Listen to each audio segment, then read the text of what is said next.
In New York City, cyclists have seen many changes over the past 10 years. From the implementation of new laws to the establishment and renovation of bike lanes, the city seems to be changing for the better.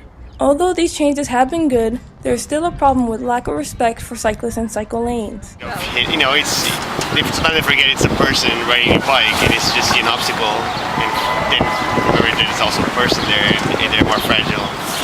I don't know.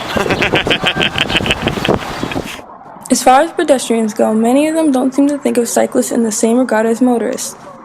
Pedestrians walk in front of bike lanes, not looking to see if there are bikes in the lane. This disrespect proves unsafe for both pedestrians and bikers.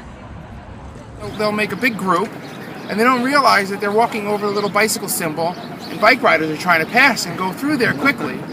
And bikes go at all these different speeds, and it can make it dangerous. Motorists don't have much respect for them either. Motorists frequently use bike lanes as unmarked turn lanes. When driving, cars sometimes stop and pull over into bike lanes.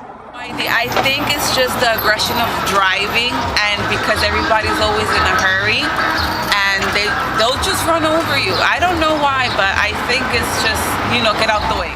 Sometimes faded paint renders the lanes virtually invisible. Unfortunately, cycling in a bike lane does not guarantee safety. So when cars are turning onto streets, there's a bike lane there, and a bike and the cars can't see each other, and the cars just turn, and there could be a bike coming, so cyclists have to be weary of it. I've been doored once. One time we almost hit, but because he just pulled right into us. Yeah. Especially over this bridge, not safe at all. There's a lot of people, and no one really respects the bike lanes. Over the last 6 years, the Department of Transportation has added hundreds of miles of bike lanes to the streets of New York City, essentially doubling the bike ridership since 2007. Many people believe that adding more bike lanes with barriers will aid in solving the issue of social conflict and safety. It's safer for the cyclists, it's safer for the drivers driving cars, They need more, just like how buses have their lanes. I think that bicyclists should have their lanes as well.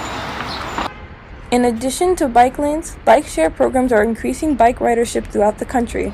With over 100,000 annual members, City Bike in particular has gained much popularity since the program first started in May 2013.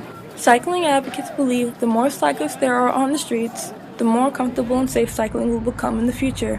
Only time will tell. Bye-bye.